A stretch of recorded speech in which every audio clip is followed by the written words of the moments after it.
I hope we practice playing with 10 at London Colney, because we certainly end up in that position often enough, don't we? William Saliba sees red as Arsenal crumble to a disappointing defeat at Bournemouth. Was the game management right? Apart from the obvious reasons, why was there such a lack of creativity? And that defensive solidity, what on earth has happened to it? We look back on a disappointing result and, in my opinion, an unacceptable performance down at the Vitality Stadium. This is the Chronicles of a Gooner with me, Harry Symeou. Hey everybody, happy Sunday. Hope you're all well, considering what we witnessed yesterday evening. A really, really disappointing Arsenal performance, which resulted in a really, really damaging result. And I know that people will say, don't overreact. It's only 8 games in.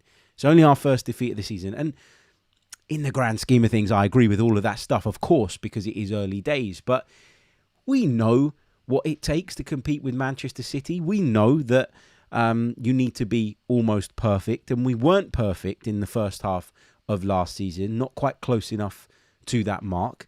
And it ended up coming back to bite us, because we won 16 of our 18 league games in 2024 at the back end of last season, and we still didn't win the Premier League.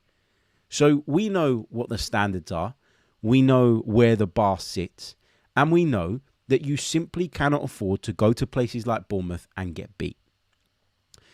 Once you go down to 10 men, you can look at the game differently, and you could say, okay, a win is what we came here for, the circumstances have changed, and maybe a draw now doesn't look like the worst result in the world.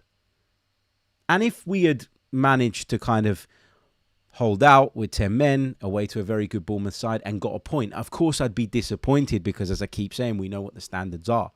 We know the level that you need to be at in order to topple this Manchester City side. But there'd be a part of me that would look at it and go, well, we were resilient and we were strong, and yes, it wasn't our best performance and things didn't click, etc., etc., but we made sure, first and foremost, that we didn't lose the game and we kept that unbeaten run going. We weren't able to do that yesterday. We ended up getting beat, and people will point to the red card. We'll talk about the red card in a bit. Of course, in detail, we'll do that piece, because it is a discussion worth having. But the performance pre-red card was just as bad, and the performance post-red card was also well below the standards that we have come to A, expect, but B, need to be at if we're going to go on and win this Premier League title. So I can't help but feel a little bit disappointed today. I can't help but feel angry, frustrated, downbeat about things. And I always say this, right? You normally need a bit of time to kind of mull over these results. You need a bit of time to process what you've seen. It takes some time to get over. I guess the good thing is that we've got a game on Tuesday night, and if we can go out and put on a display and a good performance and win that, then all of a sudden, you know, you've taken a step in putting this Bournemouth result behind you. But what we witnessed yesterday will have a knock-on effect going forward. A key suspension to a key player ahead of a game against Liverpool, who I expect are probably going to win today.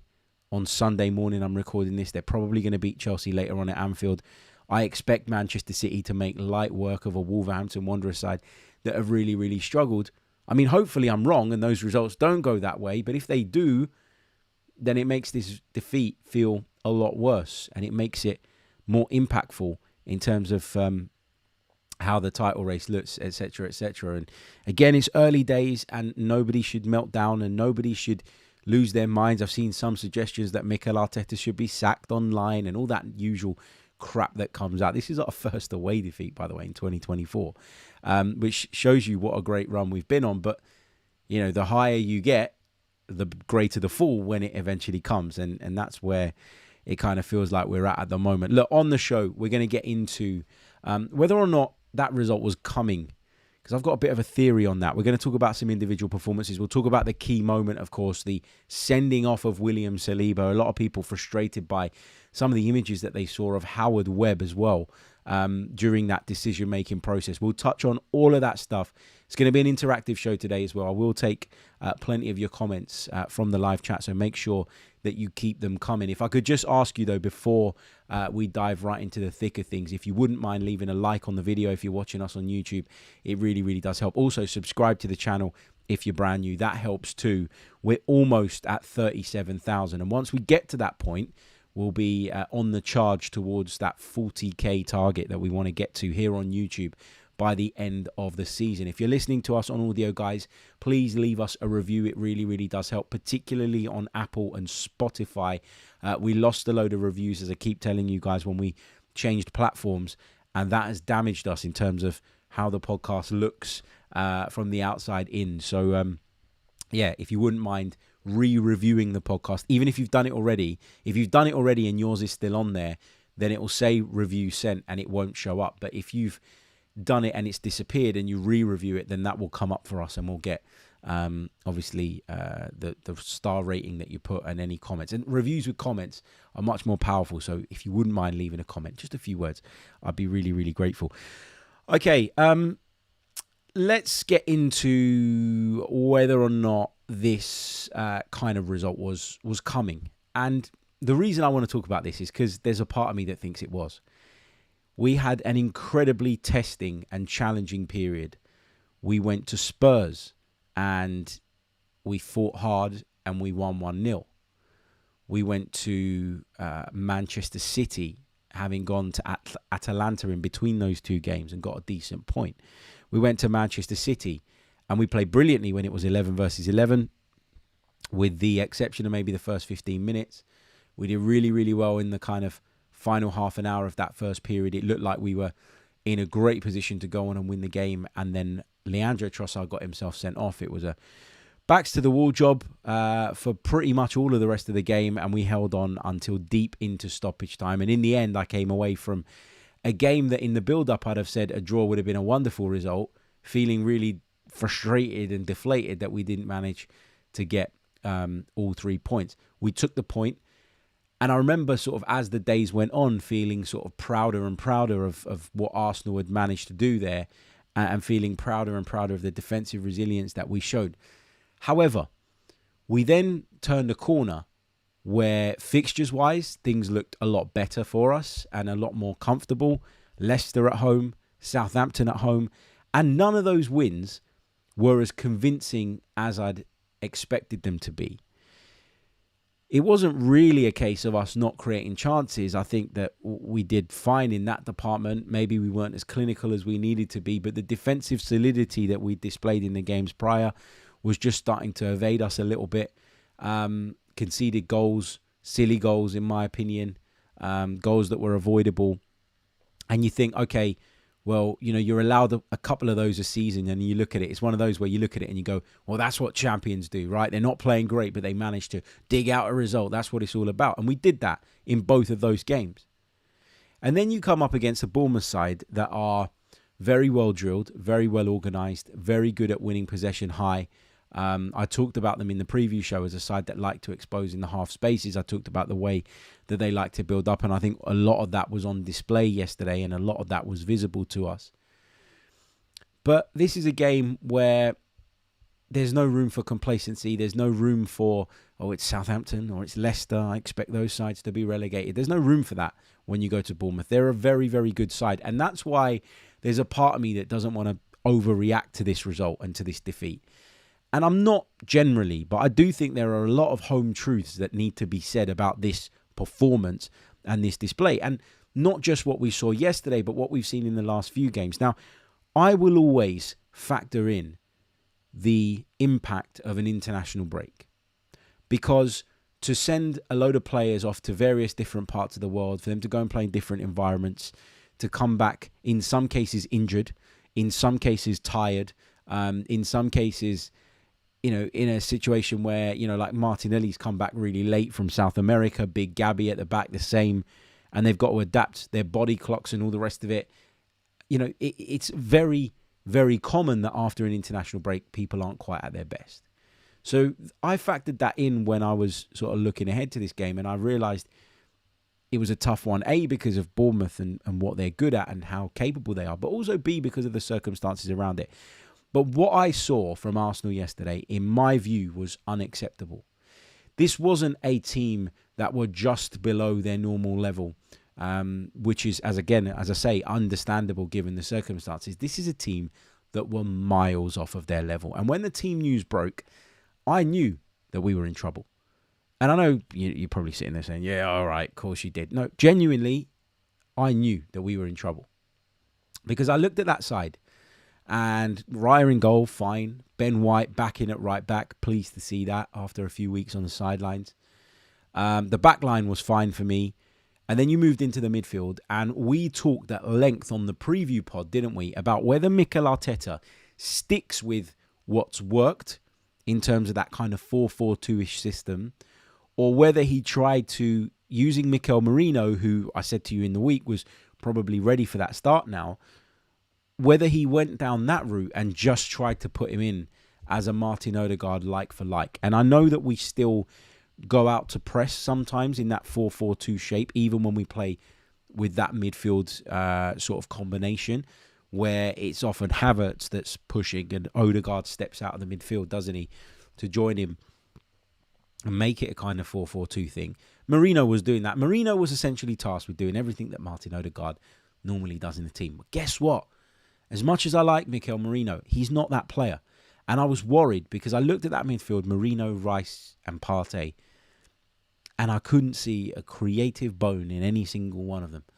And that worried me. That concerned me. Add to that Bukayo Saka, who we all thought was going to make it, by the way, was unavailable. I was worried that we were in trouble.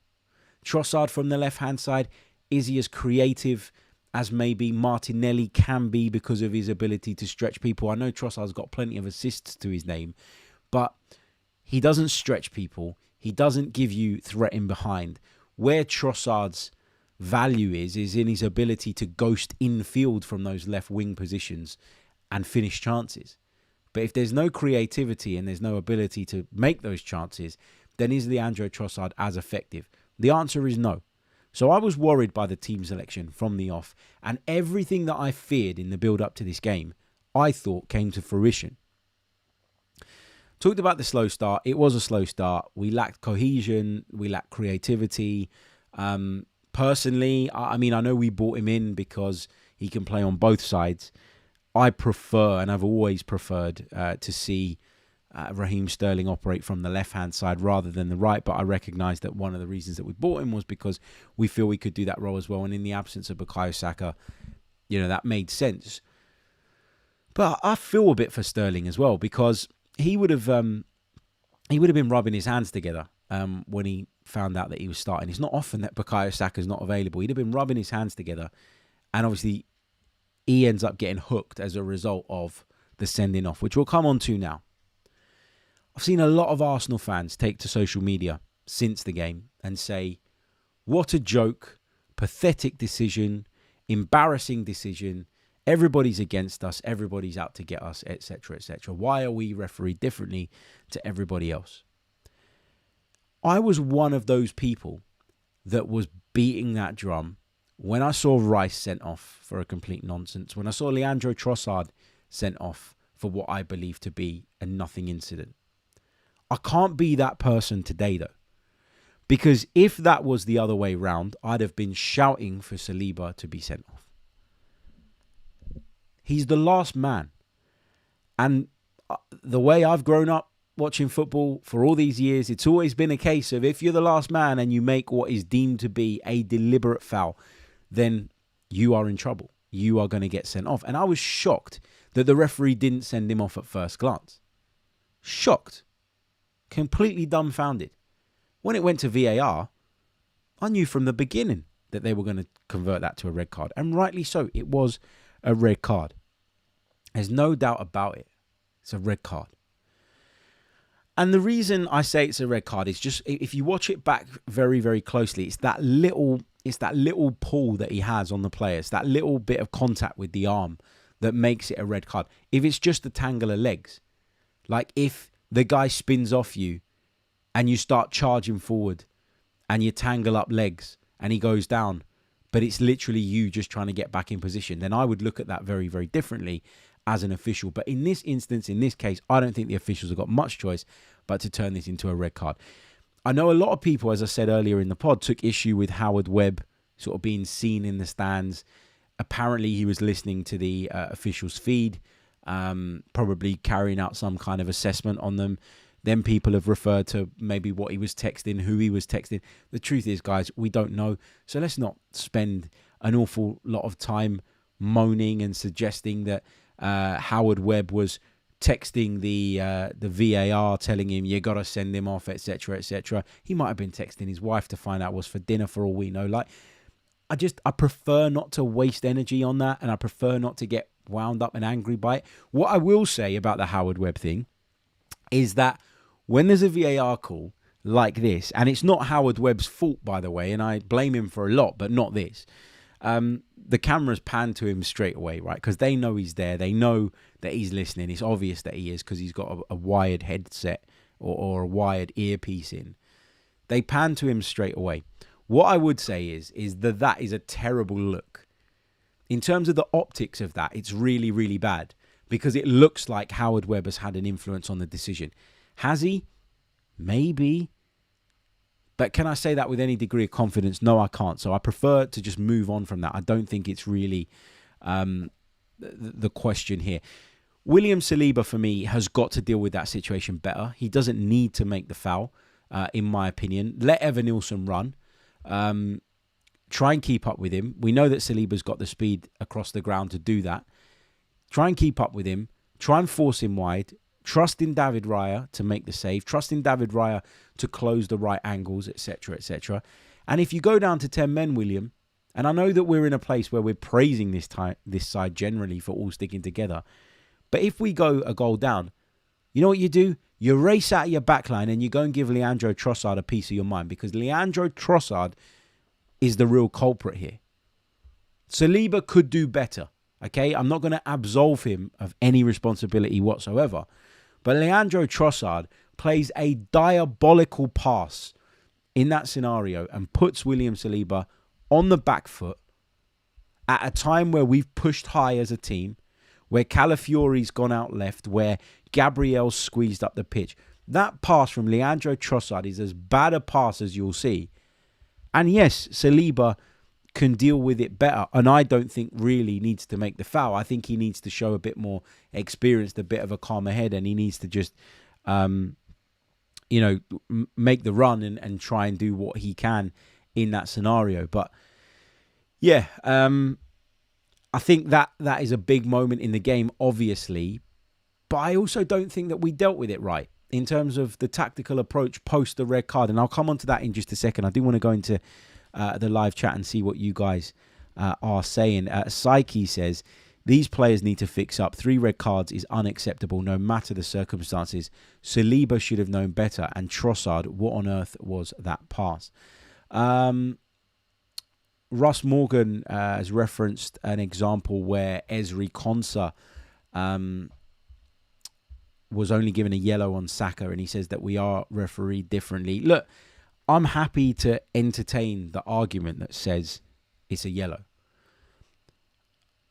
And I'm also happy for people to say, no, it's a red. It's one of those where it is really, really subjective. And one of the things that we should be doing here is, yes, we can talk about the refereeing issue. And we've talked about that a lot already this season, because the 2 previous red cards that we've been given, in my view, were completely unacceptable and a disgrace. I'd go that far. I'd say that.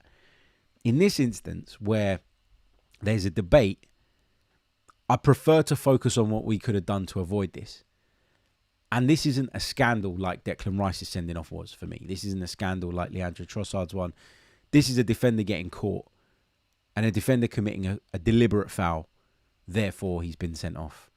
And I know that some people have been going through the rules, and there's a list of things on the Premier League's website that you need to consider when deciding whether or not the defender has denied a clear goal-scoring opportunity. And one of those things is the distance to the goal. And that would be my argument against the red card. It would say, well, is that really a clear and obvious goal-scoring opportunity when he's on the halfway line?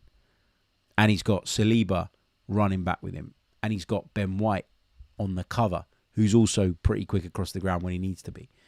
Is it a clear goal scoring opportunity? I don't think it is. Or I think at least you could make the case that it isn't. And that's why I accept that there's some debate here. But again, I'm cool with it. Like, I'm not annoyed by the decision. I'm annoyed that Saliba's made the challenge. I'm annoyed that Leandro Trossard has put him in that position.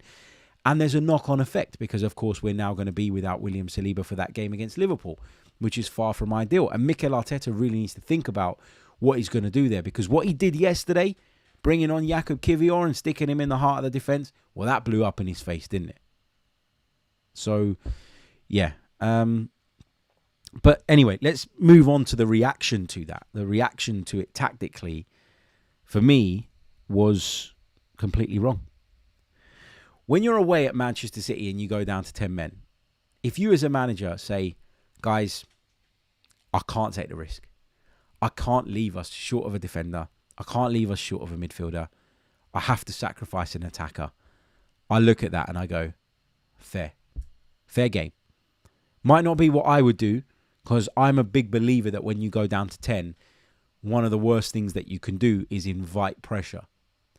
And at Manchester City, we did that, but we showed some incredible sort of quality at the back, and we put on a real rear guard display, which meant that we were really, really close to getting the result. And on that basis, the fact that we got a result anyway, not all 3 points, but a point, justified and vindicated what Mikel Arteta did that day. But do you need to do that away at Bournemouth? Now, I've spent the early part of the pod talking about what a good side they are, and I stick by all of that. I'm not changing my view on that or my approach on that. But there's got to come a time where, as a side with aspirations of winning a title, you puff out your chests and you go, we're not gonna sink now. We're not going to sink back to the edge of our area and soak up pressure. That's not us. We're the Arsenal. We're here at Bournemouth. We've come here to take all 3 points. Now, if you get to the 75th minute and you're not looking likely to find that breakthrough, and you take a management decision 75, 80 minutes in and go, let's just take the point here, and then you make that change, I'm kind of accepting of it. But to do it so early on in the game, it just sent a negative message. And I was really, really disappointed that Mikel Arteta did that. And I know people will make the case and say, no, it was the right thing to do. It's just that Kiwior had a stinker, which makes it look like it was not the right thing to do.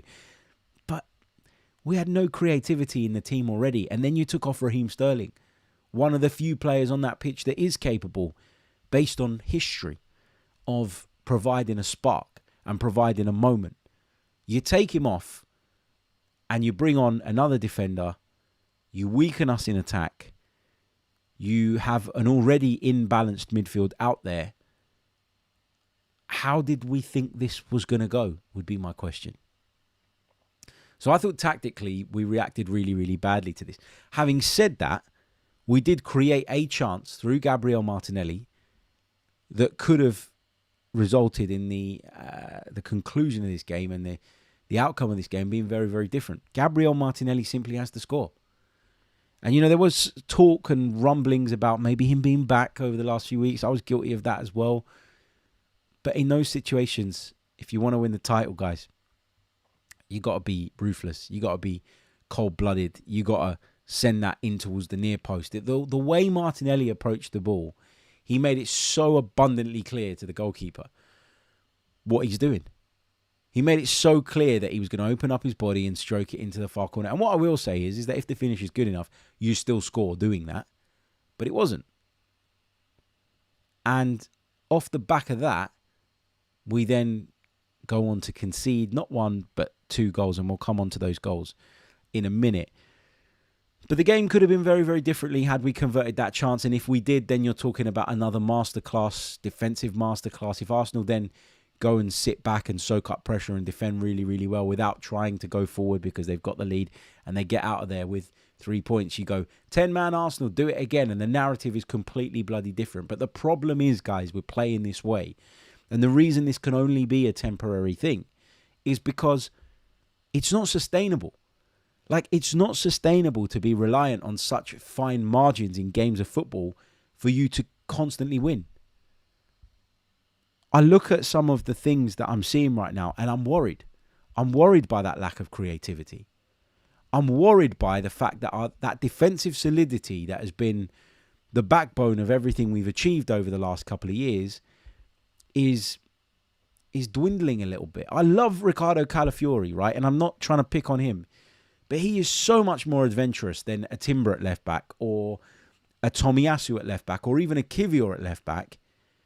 It gives me Zinchenko vibes in that one of the things we always said about Zinchenko, nothing to do with what he does on the ball. He's great on the ball. He's great in possession, but he takes too many risks. And defensively, we're slacking because of that. And in comes Calafiori, who I think, by the way, is an upgrade on Zinchenko because physically he's in a better place and defensively, I think, generally he's better. But you just look at it and you think, where's that balance gone?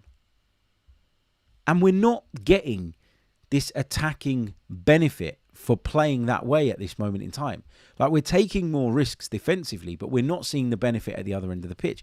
And look, I can imagine that by now, 25 or so minutes into this pod, there'll be some of you listening going, yeah, but we had no Odegaard and we had no Bukayo Saka. And I completely get that. And I understand why people would look at that and say that's a problem. But guys, if you want to win the Premier League title, you got to find a way sometimes to play without your best players. There were people celebrating Rodri's injury. And I repeatedly said, this is too good a Manchester City side with too good a manager for people to be rejoicing in the injury picked up by Rodri and thinking that that is going to hand us the Premier League title. No. Because the very best find the way, even without their best, to get results. And we've done that at points this season. And I don't want to take anything away from some of the performances and results and the defensive resilience that we've shown in other games. But against Leicester, against Southampton, and now against Bournemouth, we have looked fragile. And if we don't have the attacking prowess and we don't have the attacking potency, then that fragility at the back is going to cost us. We're not in a position where we can mask that weakness that we're seeing at the back right now by being so good in attack that we're blowing people away and it doesn't really matter. We're just not in that situation. Let's talk about the goal, the first goal for Bournemouth. It's a set-piece routine. And when you think about how good and effective we've been from set pieces at both ends of the pitch, to concede like that is just so bitterly disappointing. And again, was an indication of where Arsenal were at on the day in terms of their level. Lack of concentration, short, low corner towards the near post, lovely flick around the corner to the edge of the box, and Christie runs onto it in all sorts of space. Like, why is nobody protecting the edge of the box? Why is nobody aware of that zone? Why is nobody aware that the ball could break there? And why is nobody charging out to close him down? Just doesn't happen. It's just bad from start to finish. The second goal, Jakub Kivior, what are you doing, my son? It's a terrible piece of defending from him. Terrible, short pass. Puts the goalkeeper in a terrible position. Out comes the goalkeeper, commits the foul, and from there, Bournemouth double their lead and ultimately win the game. Look, it's a really, really disappointing one to take. I do want to go back into the comments in just a second. And then before I wrap up, I do want to talk a little bit about Mikel Merino, that role that we're talking about. Whether or not Ethan Nwaneri should have got more game time yesterday. There's a few bits and pieces I just want to explore before we go. But I do want to dive back into the comment section. There's a lot of stick being thrown at Gabriel Martinelli. Look, he's got to do better in that situation. And he's been below it for a long time now. And yes, I've been sort of really positive about sort of his defensive contributions in some of those tricky away games that I talked about, in some of those games that we got really, really positive results. But if you want to be the best, and if you want to be right at the top of the tree, there needs to be a ruthlessness when it comes to players like Gabriel Martinelli. Gabriel Jesus is another one, by the way, who just isn't delivering at the level that we've seen in the past. And that's of huge frustration to me as well. But we need to get to the point where we're looking at these players and hard work and work ethic is no longer enough.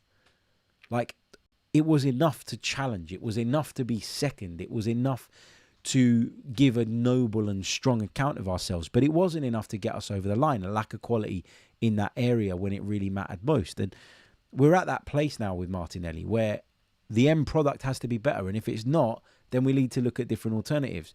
The end product hasn't been there for a while, and I think that's why Leandro Trossard has found himself getting so much game time. But he had a stinker yesterday as well. Let's not dance around that. We've already talked about the mistake he made for the goal, or for the red card, I should say. He didn't offer anything throughout the game either. Gunnar Galactico says Arteta studied under Moyes and plays the same way. Boring. Well, look, he hasn't generally played boring football over the last 3 years. And that's why I think a lot of us are looking at this and thinking, what on earth has gone on here? Like, there's a time and a place for being pragmatic and being well organised and well drilled. But then there's a time and a place where if you want to be the best, you have to puff out your chest and say, no, we did that when the circumstances dictated we did that. But away at Bournemouth, nah. We got to be more proactive. And had we been more proactive from the beginning of the game, had we been more proactive maybe in the team selection, like, play Ethan Nwaneri, man. Like, I've said for a while, like, protect him. And don't throw him in. And don't expect him to be Martin Odegaard, because he's a lot of pressure to put on the young man's shoulders. And it's very unlikely that, as talented as he is, that he lives up to the Martin Odegaard standard. Therefore, he's going to be criticised. But I don't know how a manager looks at that midfield that we saw yesterday and doesn't think lack of creativity. I don't know how that isn't the first thought that goes through your mind. And I'm sure Mikel Arteta considered it. And I can only speak on what I would do. And I know that nobody really cares maybe what I would do. And I'm not an elite level manager. So you're probably thinking, shut up, mate, and know your place and all the rest of it. But if I had made the selection in my head the night before the game and I decided I was going to go Partey, Rice, Merino, the lack of creativity point would have been one of the first things that I thought about, and it would have been the thing that kept me up at night. And I would have woken up the next day and thought, I'm not sure I can do this. How can I add creativity in another way? Or do I go with what we've done in recent weeks, where I play almost like two false nines to accommodate for the fact that we're missing that creativity? That's how we've approached it in recent weeks. But on this occasion, we decided to go a different way. Were we trying to be a bit more pragmatic? Were we paying too much respect to Andoni Iraiola's Bournemouth? I don't know. All valid questions. But that midfield was a big issue for me. And the thing is, right, it's not that I'm looking at those players and I'm saying they're bad players. It's just not the right fit. Like, Rice had a really good game yesterday. As good a game, I think, as he's had in a while. I thought Thomas Partey was fine yesterday. I thought he was decent. Mikel Merino, like, I can't put my finger on what was bad about him, but he just didn't fit in that role. It was putting a square peg in a round hole. It just didn't work. We'll move on to Mikel Merino now, and then I'll take some of your questions before I sign out. So if you've got any questions, guys, please chuck them in. I'd love to work my way through a few of those over the course of the next 10 minutes or so. So please chuck them in. Yeah, Mikel Merino. You are not Martin Odegaard. It's as simple as that. And I don't blame him, and I don't blame sort of his application of himself. I thought he looked committed. I don't think he looked as sharp as he maybe can. And again, that probably comes from the fact that he's still working his way back from injury. He got about 90 minutes, I think, in total for Spain over the international break. But international football, low intensity, all the rest of it, it's not the same as turning up in an away game in the Premier League. So I'm hoping that the best is yet to come from him, and that we're going to see more from him in the coming weeks and months and all the rest of it. But to ask him to do that role, it was a bad call from the manager. And I know that Mikel Arteta prides himself on having a squad of versatile players that can do more than one job. And I know I referenced the comment that my good friend Clive Palmer made on a show that we did together last week, where he said, if you're not versatile and you can't do multiple jobs, you won't have a job in this Arsenal side sooner rather than later. And I think that's valid.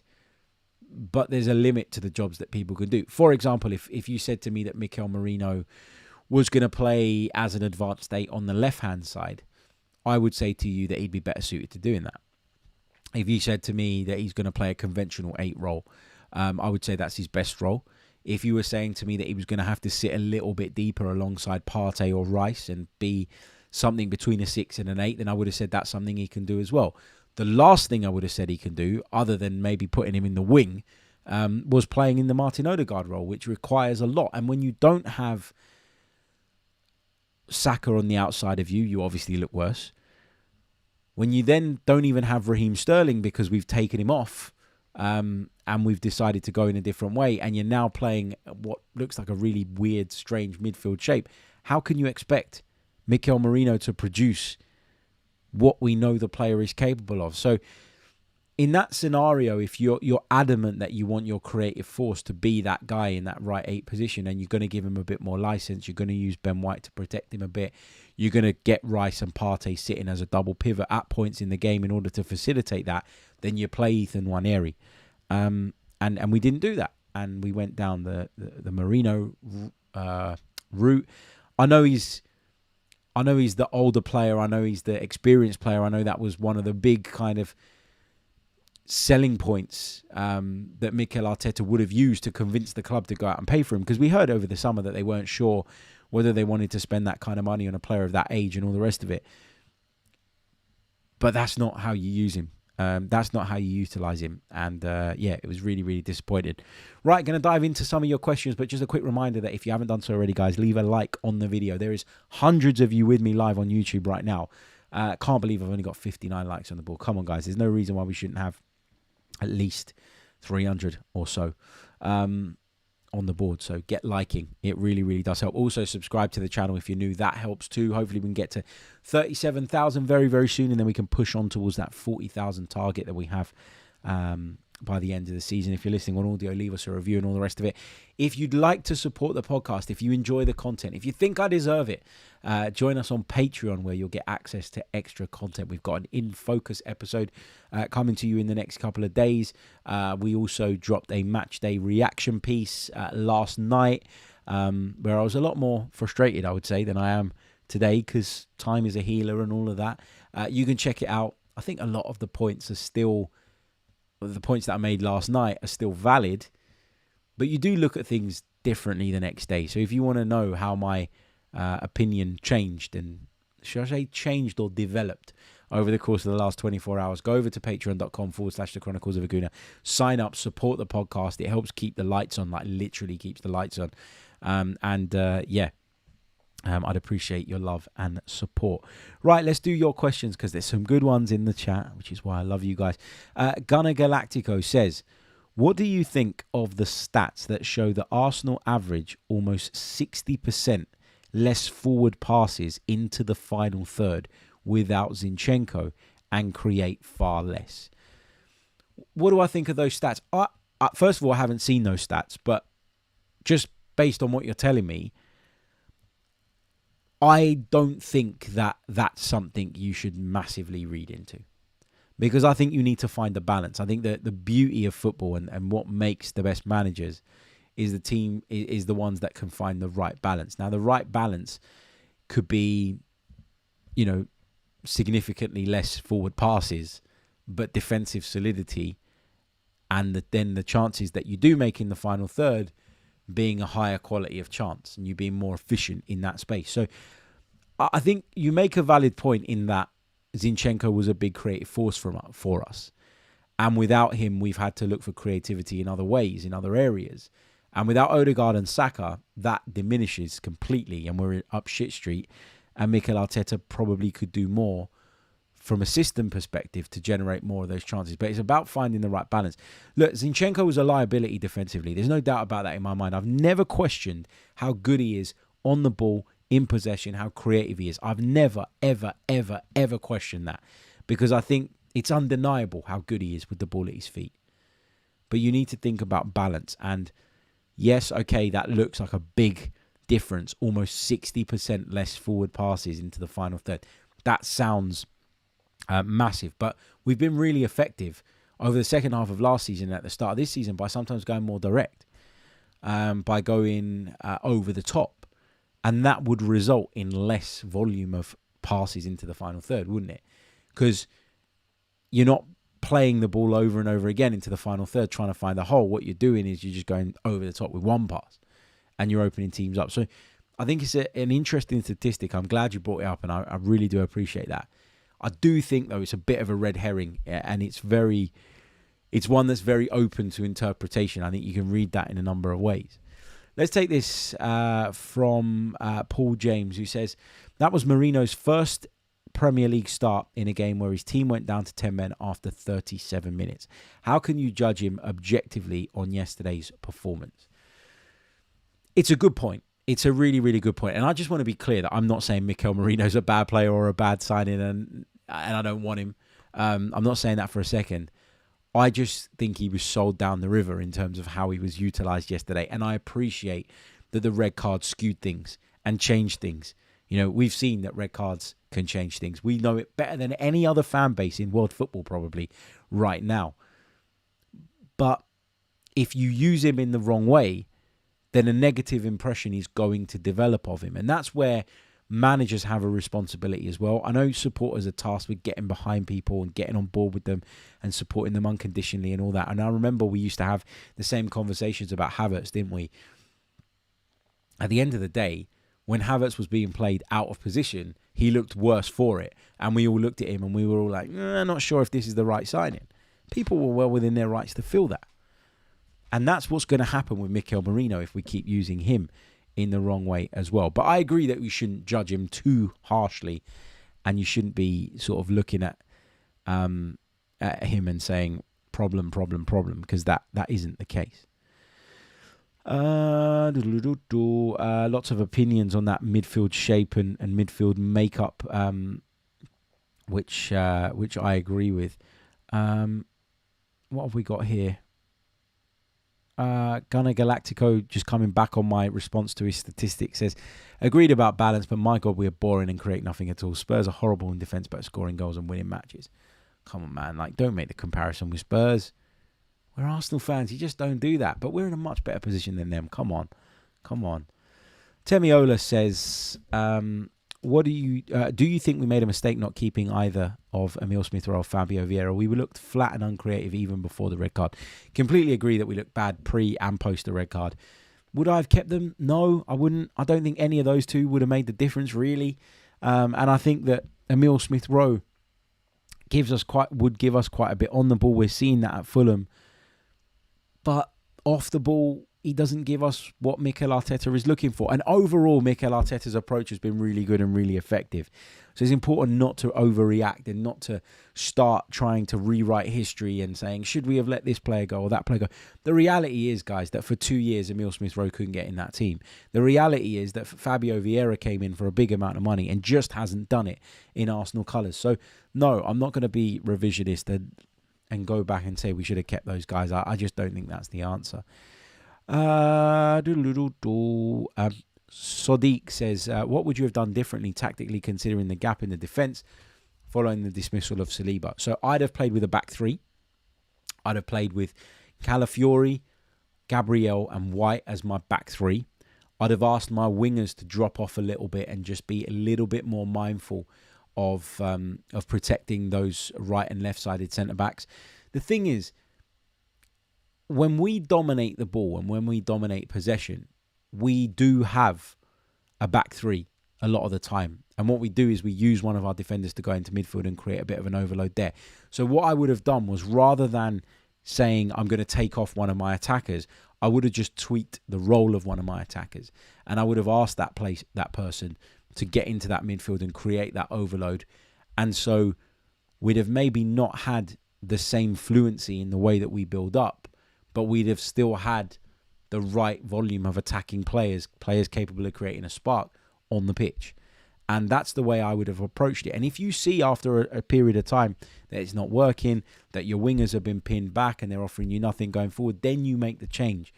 But I thought we panicked and we just went, we can't continue like this, rather than trying to ride out the storm. And I didn't like that. I thought it sent a negative message. I thought it sent a message to Bournemouth that said, yeah, we're going to retreat now because we don't believe that with 10 men we can beat you. So we're going to retreat. We're going to give you the onus. We're going to completely nullify ourselves as an attacking threat, which means that you don't have to think so much about defending. You can commit extra bodies forward, and ultimately it was them that went on to win the game. Paul James says, would our second half performance have been better if we had 11 men? You'd have liked to think so. You'd have liked to think that Mikel Arteta would have laid into him at half time, and you'd have seen a response. You'd have hoped that would have happened anyway, but I just think we set ourselves up to fail after that red card. And look, the red card was a big thing, and I'm not denying that, but I don't think we dealt with it in the right way, in my personal opinion. Ant says, roll on next Sunday. Emirates will be rocking. Look, next Sunday's going to be a special occasion. Hopefully we can get the result that we need. And if we do beat Liverpool, I don't think we're going to be dwelling on this Bournemouth result too much longer, which is essentially what needs to happen. The great thing about football is there's always the next one. There's always another game. And we've got a game coming up on Tuesday night against Shakhtar Donetsk to put things right.